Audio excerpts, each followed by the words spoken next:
Hello, I'm Charlie from Furhat Robotics, and this is a little tutorial on how to record an expression from your face and play it up on your robot. So the first thing you need is an iPhone with the LiveLink Face app, which is a free application you can get on the App Store. So I will start that. And it records points in your face. So I will make a recording right now. That I will call no.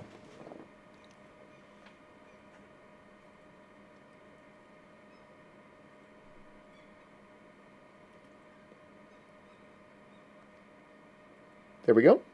So I will now send it to my computer. I will use AirDrop. There we go. So it appears on my computer as a zip file.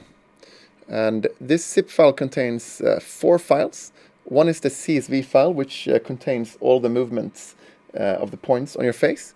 And the other one is a MOV file, which is a video recording of what you just made. And this can be useful as it contains the audio. If you extract the audio from it, you can sync it up with the gesture that you created. But we will not do that for now. You should have also gotten the Furhat gesture capture app, which exists for both Windows, Linux, and Mac, and a gesture maker example skill. So start by opening up the Furhat gesture capture app, and in it you want to select the CSV file from that zip. There we go. I will name the gesture no. And I will set the frame rate, the milliseconds per frame, to be slightly lower because I want a higher frame rate. I'll set it to 30. The other settings you can ignore for now. I will go into what they do at the end of this video. And then I click Generate Gesture. So you can see how no.json was just created here in the same folder the Gesture Capture app is in. So I will drag it into the example skill, into the resources folder. There we go. So here is the gesture you just recorded. So in the general.kt, it's already loading a demo gesture called surprise.json. So we're going to change the name of that into no. If I run this, it'll play up the gesture on the robot. Let's see.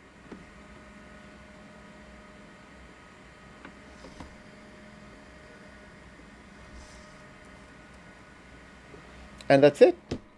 So I will make a later video of how to extract the audio and put that into the gesture. And now I will very quickly go through what the different settings here are. So this is obviously the name of the gesture. This is milliseconds per frame. If you want to synchronize against speech or sound, I recommend setting this to fairly low, maybe 30, 40. If you have just a general facial expression, I think it's fine if it's also much bigger than that.